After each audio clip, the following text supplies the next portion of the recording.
Hey, how's it going, everyone? My name is Derek Afasi. I'm the owner of Afasi Financial Group and RetireSharp.com. Today's topic, I want to discuss with you in full detail annuity riders and really dissect the contracts, particularly to your age, particularly to your situation, particularly to your state. So all those different things come into play. Now, one of the things that I mention in majority of my videos about annuities is I say that, annuities are the exact opposite of life insurance. So when an individual is purchasing a life insurance policy, they're paying dollars to an insurance company, and what they're doing is they're protecting themselves in case they pass away too soon.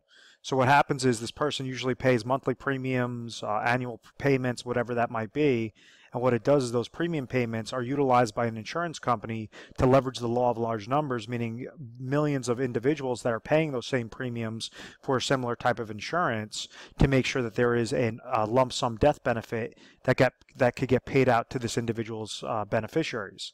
So if they're going, let's say they're 30 years old and they go and they're paying $100 a month, that might provide them $1 million of death benefit coverage to say, God forbid, if this individual is to pass away from now until the next 10, 20, 30 years, however long that coverage is, the insurance company will come out of pocket and pay $1 million of a death benefit to the beneficiaries. So they're paying the annual or the monthly premiums to therefore get a lump sum from the insurance company in a tax-free manner.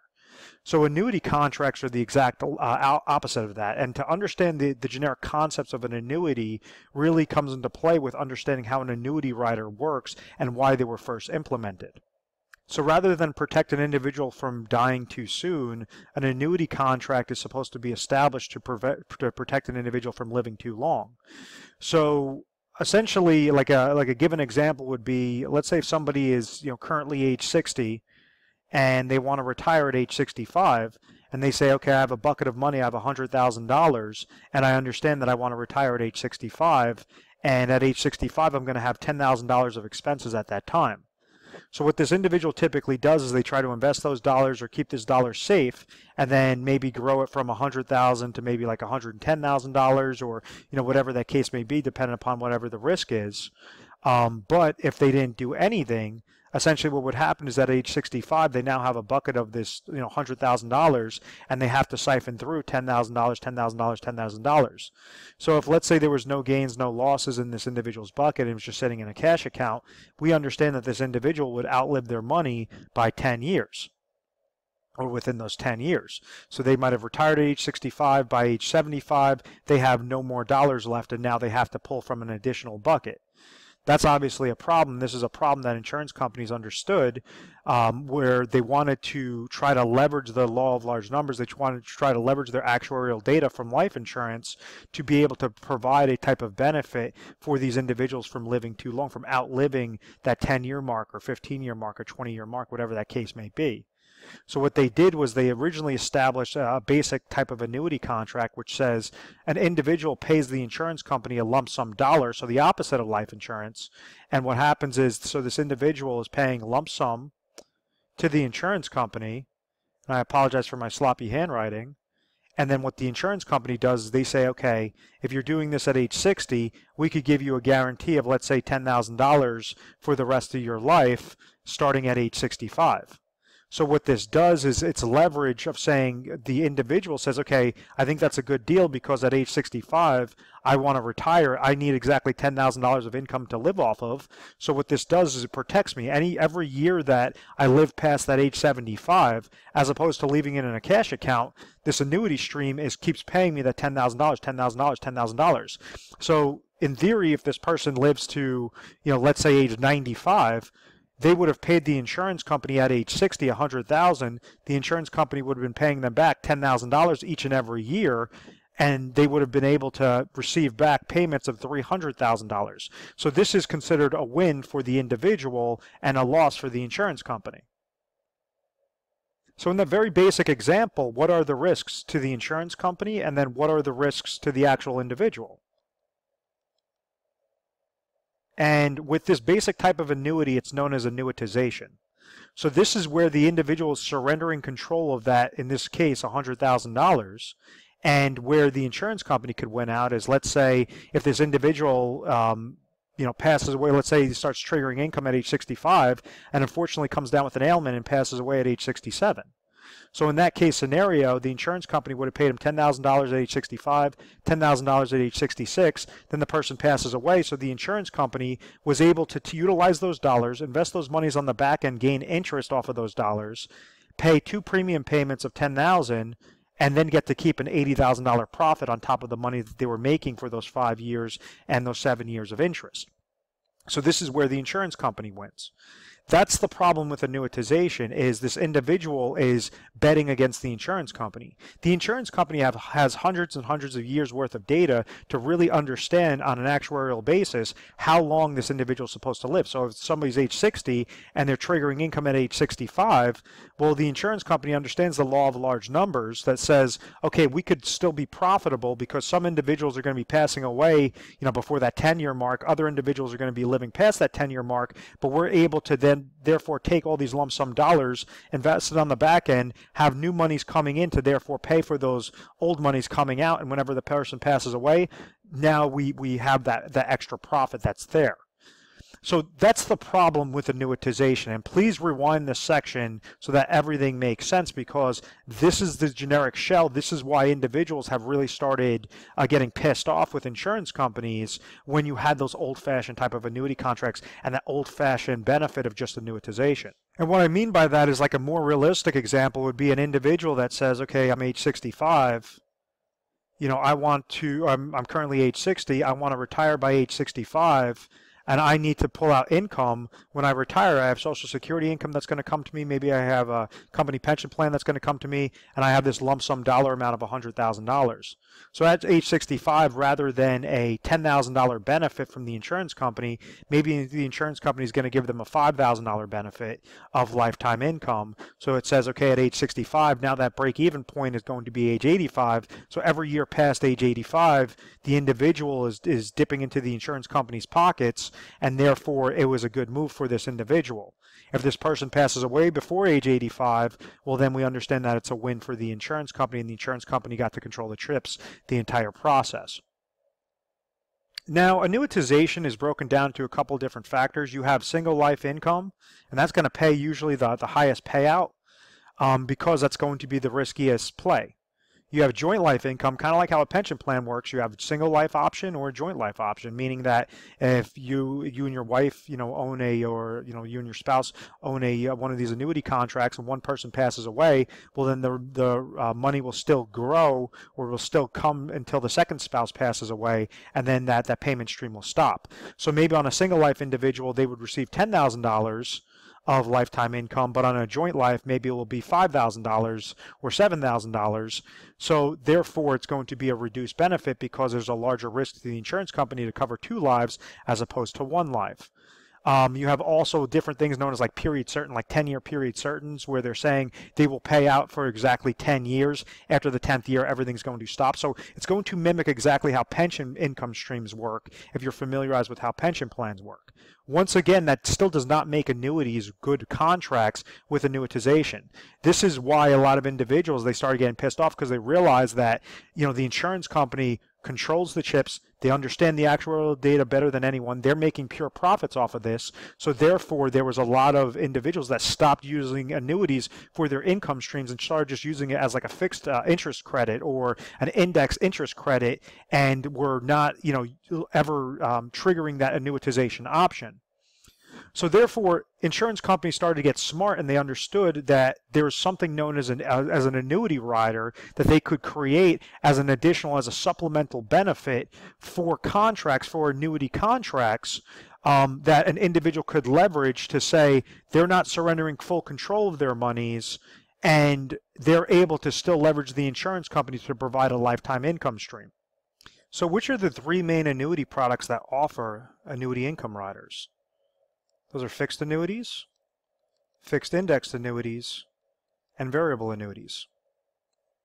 Variable annuities were actually the first ones to start that off in the early 2000s, and they wanted to really take care of the market share as what I think is more of a bait and switch type tactic. And I'll get into the generic shell of everything, and then also go into specifically where an income rider comes into place, or annuity rider comes into place. Because I keep talking about the income play on annuity riders, but there are also death benefit and long-term care riders and all these other features that an individual could add onto their annuity contracts. But what exactly out of these three contracts, what is the generic shell of a fixed annuity, a fixed index annuity, and a variable annuity if you were not attaching any income riders to that type of contract? Or should I say account? So like the way a fixed annuity works is it's very similar to how a bank CD works. So like when an individual goes to a bank and let's say they're receiving a 5-year bank CD, currently bank CDs are paying, as low as 1%, let's just call it 2% to be favorable. If an individual goes and purchases a bank CD and it's 5 years and it's at 2%, and this person has $100,000 that they invest, we understand the interest in year 1 is going to be $2,000. Interest in year 2 is going to be $2,000. Year 3 is going to be $2,000. So what happens is after those 5 years, this individual is still going to have their principal left over of $100,000, and then they gained, $10,000 of interest off of those 5 years.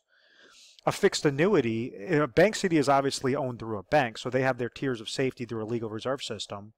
And a fixed annuity, all sorts of annuity contracts have to be offered through insurance companies. So there are accounts offered by insurance companies, and fixed annuities pay typically a little bit more favorable. So sometimes about 1%, 2%, 3% higher than what a typical bank CD pays. So like right now, fixed annuities are paying, like a 5-year fixed annuity is paying right around 3% or 3.10%. So what that says is if you invest that same $100,000 and you're trying to just live off of that interest each year, you're going to get $3,100 the first year of interest, $3,100 the second year of interest, $3,100 the third year of interest. If you don't touch those dollars, then you have the power of compound interest versus bank CDs that has simple interest that compounds.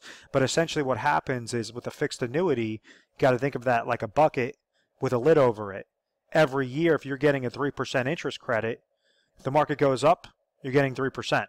If the market goes down, you're getting 3%. So 3% is going to remain fixed at all times into that account. So if this person's living off of the interest each and every year, they're going to pull out $3,000. So a 5-year fixed annuity paying 3% would provide this person $15,000 for really easy math of interest, of basically interest payments. And then at the end of those 5 years, this person now has the $100,000 of original deposit. The reason why I bring that up is because individuals used to utilize bank CDs and annuities, fixed annuities, with their high interest paying years, like in the 1980s, 1990s, when an individual was able to get, a 12% fixed annuity or a 10% bank CD. It was really easy for the retirement income the retirement income landscape, because all you'd have to do is go into a legal reserve structured backed contract, live off the interest each and every year, still have your principal that was left over after the X amount of years of term that you've leveraged for those contracts. So there are still fixed annuities without income riders or without riders in general that you could have, and it just works like a very easy type of contract. Now, a fixed index annuity is the second type of contract. This came out a little bit after the fixed annuities back in the 1990s, and what it said was individuals wanted to try to have gains tied to upward stock market indexes and still have that peace of mind that if the market goes down, they're going to receive 0%. So what this did was it tried to combat inflation and purchasing power risk by leveraging a fixed index annuity. So very similar to that bucket with the lid over it, like I said with the fixed annuity. Let's say if you were in a 5-year fixed index annuity and it had a 10% cap and it was tied to an S&P 500 index, and this is just a hypothetical example. Let's say that the S&P 500 index gained 10% that first year, then it lost 20% the second year, then it gained 7% the third year, then it lost 30% the fourth year, then it gained 12% the fifth year. How exactly do the credits work with a fixed index annuity? And it would say, okay, year 1, if you have a cap of 10% and the gain was 10%, you're going to have a plus 10% gain because that's what the market did. Year 2, there's a cap of 10%, a floor of 0%. So when the S&P 500 lost 20%, you gain 0%. Year 3, you would have a gain of 7%. because it's underneath the cap of 10. Year 4, the market came back minus 30, you would have a plus 0. And then year 5, because it gained 12%, you're going to have only up to the cap, which is plus 10.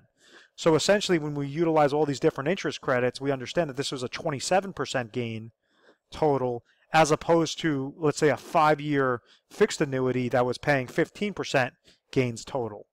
So this is where mathematically the fixed index annuity made more sense. It gave that person gains whenever the market went up, so it's like they're opening up the lid, pouring the gain inside anytime that the market goes up, but you're gaining 0%, meaning that your money is protected each and every year that the market index comes back negative. That's the generic shell of a fixed index annuity. Now, a variable annuity is exactly what it says. It's variable. So what happens is this is tied to the market, and it's tied to very expensive mutual funds. So the generic shell of a variable annuity, we have to think of a bucket with a lid over it, but actually poke a couple of holes in the bottom of this bucket. And what those holes are mutual fund related fees, mortality and expense related fees, insurance related charges, turnover ratio. You have a whole slew of different things. You might have advisor fees that are associated with this bucket. All these different things that it's trying to gain whenever the market goes up, and this is why it's investing in a variable account. But when the market goes down, this individual might have anywhere between 2% to 5% in fees in a given year off of a variable annuity because of all these different factors that come into play with these fees, and then sometimes advisors tack on an additional advisor fee to quote-unquote monitor this account. So what this is saying is, let's say if you're only paying 2% in variable annuity related fees, and let's say the market goes down, your mutual funds go down 10%, well, this is like having holes in the bottom of your bucket and then slashing a 10% cut off of this type of bucket as well. So if somebody had $100,000, and let's say you're paying $2,000 in fees and the market lost $10,000, well, starting your second year, you're going to be walking into the year with $88,000.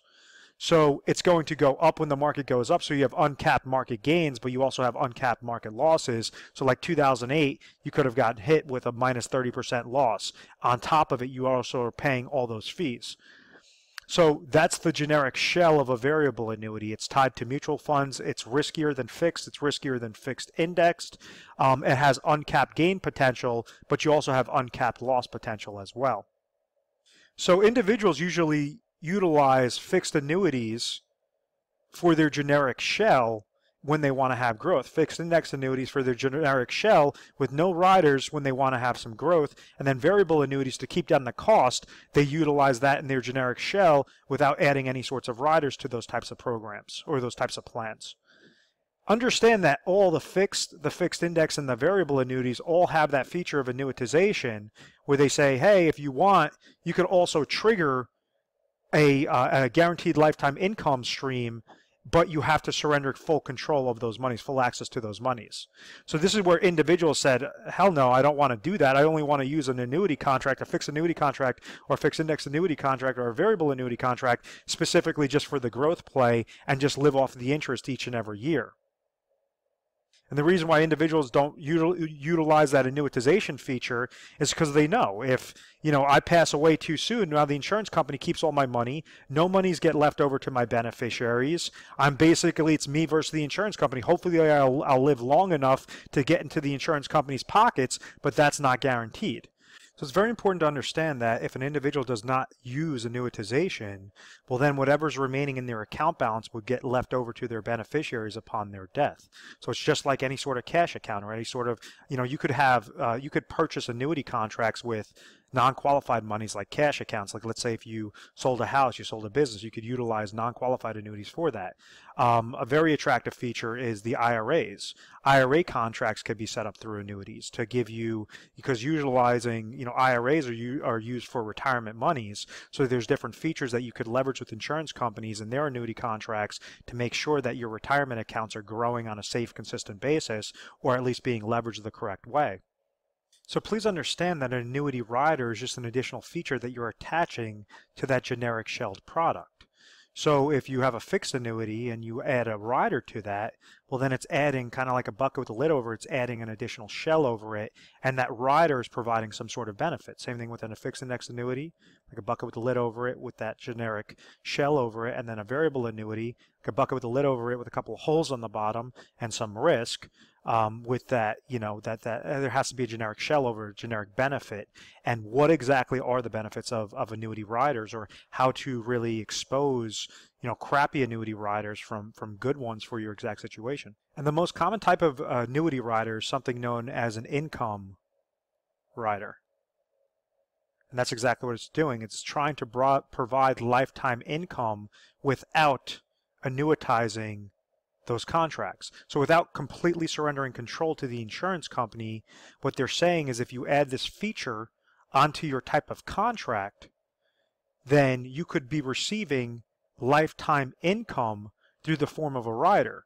So what that means is that in a generic sense, let's say if you have that individual that's age 60, wants to retire at age 65, they have $100,000, and let's say they want to get placed into a fixed index annuity with an income rider, and let's say that that income rider is going to provide them $10,000 of income at their age 65. Well, from ages 60 to 65, their physical money, something known as an account value, is growing when the market goes up, gain 0% when the market goes down, just like how I showed you on the generic shell of a fixed index annuity, and then you have a secondary calculation account. It's not your real money, it's a calculation account known as the income base that is rolling up by a specific percentage, and then when this person wants to retire, it's going to be a calculation of income base multiplied by something known as a withdrawal rate percentage, and that's how the company determines what that lifetime income is.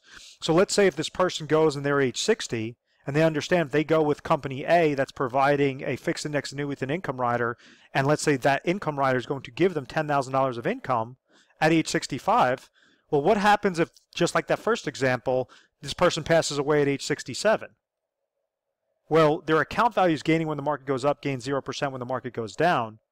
When they start pulling out money, those monies are being negated from their account value. So 10,000 is coming off of it, 10,000 is coming off of it. And let's say that there was no growth in the markets during those years. Well, you have $80,000 that's now still sitting in the account value. Rather than the old-fashioned annuitization, now $80,000 could get left over to the person's beneficiaries. So that's the benefit. So what you're doing is you're leveraging the insurance company, and just like that other case where it says, well, what happens if you live to your age 75? Well, if you live to age 75 and let's say you have no more money left in your account value, well, now you're dipping into the insurance company's pockets and they're still on the hook to pay you $10,000, $10,000, $10,000. So if this person goes from age 65 and let's say passes away at age 95, the insurance, they were able to have that peace of mind that if they passed away before that break-even point, all the remaining monies in the account value would get left over to the beneficiaries. So the individual's winning on that aspect. And then if they live past that break-even point, which is, in this hypothetical example was age 75, now they're receiving $10,000 extra dollars, so now they have pure profit of $200,000 that they were able to dip into the insurance company's pockets for. So in theory, annuity riders sound fantastic. In reality, you still have the greed with insurance companies that they're the ones that are offering these types of riders. So it's all about finding the sweet spot. It's all about finding the individual situation, because let's say if you have, and there's over 1,200 different contracts and strategies and different benefits and different choices that an individual could choose with annuity riders in different companies. So for an individual that's, let's say, living in the state of Florida that's age 60 and wants to trigger income at age 65, well, Company A might come back in first place because that's providing the highest income, the highest cash flow. Maybe that's giving this person a 7% cash flow as opposed to Company XYZ and Company ABC and Company, M and N. Maybe they're only providing a 5% cash flow, maybe a 5.5% cash flow, maybe a 4% cash flow off of those dollars. So it makes more sense to go with Company A at that point in time. Well, maybe if this person wanted to trigger income at age 67, company A is not going to be the best route. Maybe it's going to be, you know, an entirely different company altogether. You know, CDE is going to come back in first place, and with a, you know, an 11% cash flow. Whatever that case may be, it's very very important to understand that each company has their own specific niche. And that's when I say we want to cherry pick what the best company is, what the best contract is. Your situation being age 60 can be completely different than somebody else that's age 68 that's looking to trigger income at age 70. All because you have an annuity rider that works really well for the 60-year-old does not mean that that same company, that same annuity rider and contract works really good for that 68-year-old that's only waiting 2 years of deferral as opposed to a 60-year-old waiting 5 years for deferral. So the insurance companies are very smart. They understand that if individuals knew that concept, they would be trying to cherry pick. So what you have is a lot of this smoke and mirrors and what I call bullshit out there that says 7% annuity guarantee, 10% guarantee on your money, 5% annuity guarantee. What exactly does that mean? And what I'm telling you is it's not a true value. It's not a true guarantee on your physical money, on your physical account value. It is just a portion of a roll-up on that calculation account that tries to justify certain fees getting paid out or certain individuals placing dollars into those annuity contracts. So what exactly, when I'm saying a 7% guarantee versus a 5% guarantee on an income annuity or on an income rider, what exactly are the difference between company A that has a 7% guarantee and company B that has a 5% guarantee? And before I go over to the next screen, be mindful that an annuity rider, let's say an income annuity rider, it's all based upon a calculation. The calculation they use, these companies use different terms for, you know, one might call it an income base, one might call it a PIV account. It really, they're all the same sort of generic calculation. It says at that point in time when the person's looking to trigger income, in order to determine how much income they will receive, it goes by whatever that income base is or that income account is, multiplied by the withdrawal rate percentage.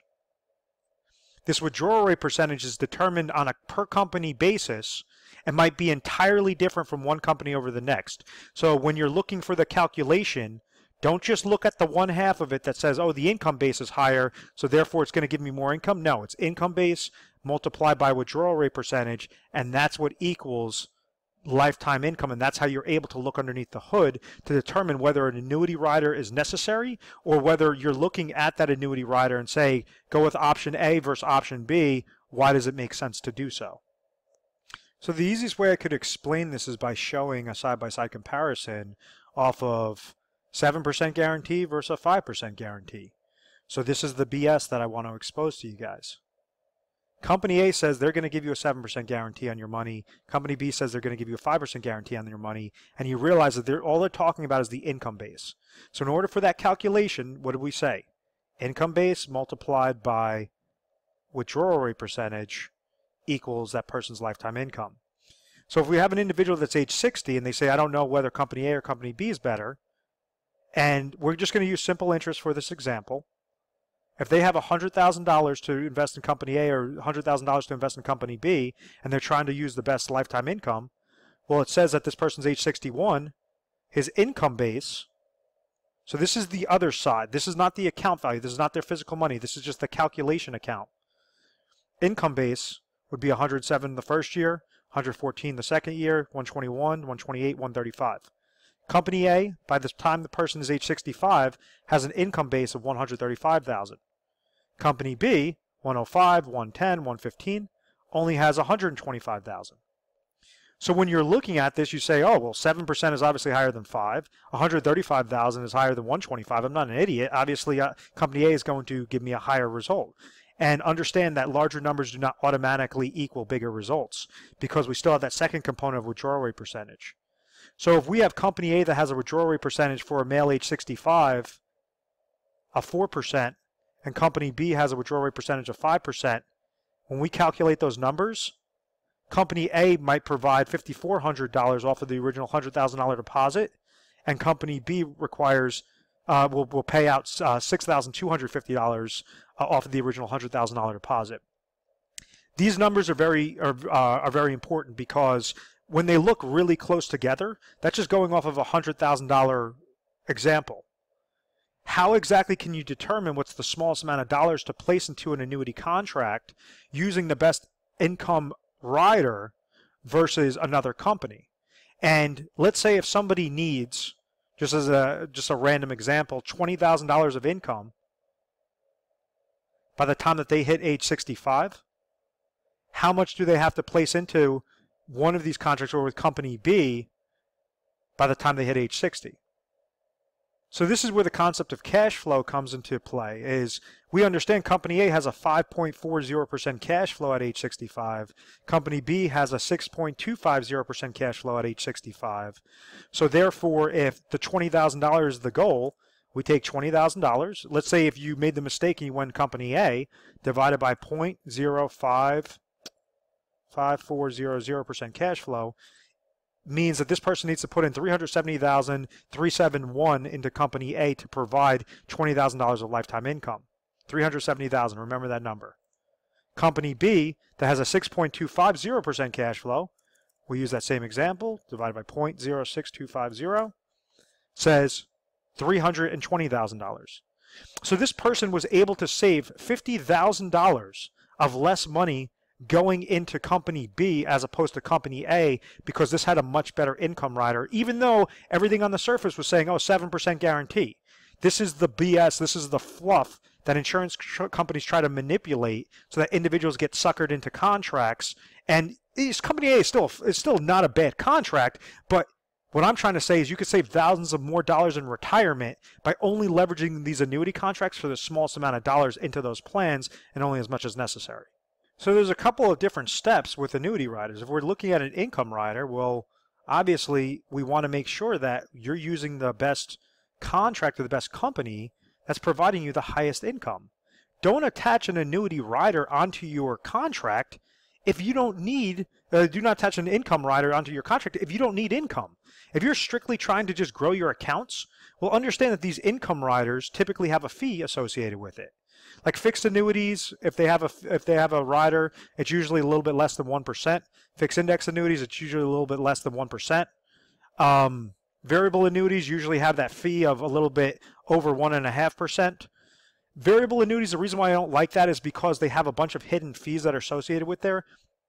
Right now, as I'm filming this video in 2017, fixed index annuities with income riders typically are paying the best out of all income rider related contracts. So like if you're coming to the table and you're saying, okay, I need $20,000 of lifetime income within the next 6 months or within the next 7 years to get triggered to correlate to my expenses, if we have the best variable annuity, typically that might give you, let's say, a 5% cash flow versus the best fixed index annuity with an income rider might give you a 7.5% cash flow. When we do our analysis, we make sure to incorporate all types of annuity contracts out there, all over 1,200 plus points of data to make sure that we could give you accurately, depending upon your state, depending upon your situation, you're able to place in the smallest amount of dollars and only as much as necessary into the best contract. We're an independent agency, so therefore we work for the client, we don't work for the company. We represent all companies out there, every single one possible, also proprietary relationships to make sure that we could accurately educate you the right way and to make sure that we could always put you in the best position with whatever the best contract is paying out. Sometimes individuals don't need income, but they want to have a nice death benefit growth. Maybe they're not eligible for life insurance, they're deemed uninsurable, so you could utilize like an annuity rider, like a death benefit rider that will have a specific roll-up on that where showing you that income base is not your real money. They have like a death benefit base where that could get paid out to your beneficiaries upon your passing. So it will roll up by 5%, 7%, whatever that case might be, that you're looking to utilize it. So sometimes death benefit riders work really well. Long-term care riders usually coincide with income riders. So the way that would work is, let's say somebody's receiving $10,000 of income and they have a long-term care doubler rider on there. What it would say is if you come into a long-term care scenario, they will double your income to 20,000, or you just basically double your income for, sometimes they have minimums of like 5 years or until your account value hits zero, and then it'll drop back down to the original amount. So there's a whole slew of different ways, there's a whole slew of combinations that you could do. The most important aspect is to do not fall victim to the common mistakes, do not fall victim to the traps, and just say, oh, I've heard of this contract, or oh, I heard of a 7% guarantee, that sounds great. Because it's not a true guarantee on your money. It's not a true value on your money. Your money, depending upon which annuity contract you go with or annuity account you go with, a fixed annuity is going to be paying interest on a fixed side. A fixed index annuity is going to be paying interest when the market goes up, pay 0% when the market goes down, and a variable annuity is going to be paying interest when that mutual fund performance does well, and it's also going to negate your account value when that mutual fund performance does bad, along with a bunch of other fees associated with that. So right now, in current times, the fixed index annuity with income rider, and this is what I like to call the hybrid annuity, is usually the best play for an income side or even a death benefit play. So in closing, I hope you found value in this video. If you have questions at any time, please feel free to give our 1-800 number a call. It's 1-800-566-1002. We offer 24/7 customer service, so there will always be someone there to pick up your phone call. And you're going to be talking to an assistant and say, okay, I saw a video on Annuity Riders. I was interested in asking further questions. I want to speak with a specialist. So they can patch it over to you as, with that standpoint, and then you'll talk to whatever the next specialist is that is available. The other thing that you could do is you could go on FosseFinancial.com or retiresharp.com. It's both going to take you to the same website, and we have this little feature over on the bottom right-hand side that allows you to schedule an appointment specific with that strategy specialist. So typically this works better if you want to have a more concrete time to call in and make sure that you're getting the best specialist possible. So this is why I recommend to go to our website. We just put that feature on there about a month ago, and it's been really, really great with with feedback from clients and prospects. Education is key for retirement success. That's what we try to do, is we try to educate individuals first and foremost, really look at their 30,000-foot view of their situation, see what their current situation is, see if they could accomplish their goal with their current situation, and then give recommendations, slight tweaks to make sure that they can accomplish their goal successfully. Sometimes we leverage annuity contracts, sometimes annuities are not necessary, but whatever you're getting set up into, it's always very important to make sure that you're doing it the right way, that you're not wasting thousands upon thousands of dollars in the wrong direction. We want to make sure that you're always satisfied and you're being taken care of the right way. We are A+ rated on the Better Business Bureau. We've always had very good reviews. We've never had any complaints. That's because of this methodical process. I want to thank you very much for watching this video, and please feel free to subscribe to our YouTube channel, Retire Sharp, so you can have access to the most updated videos. Thanks so much, guys.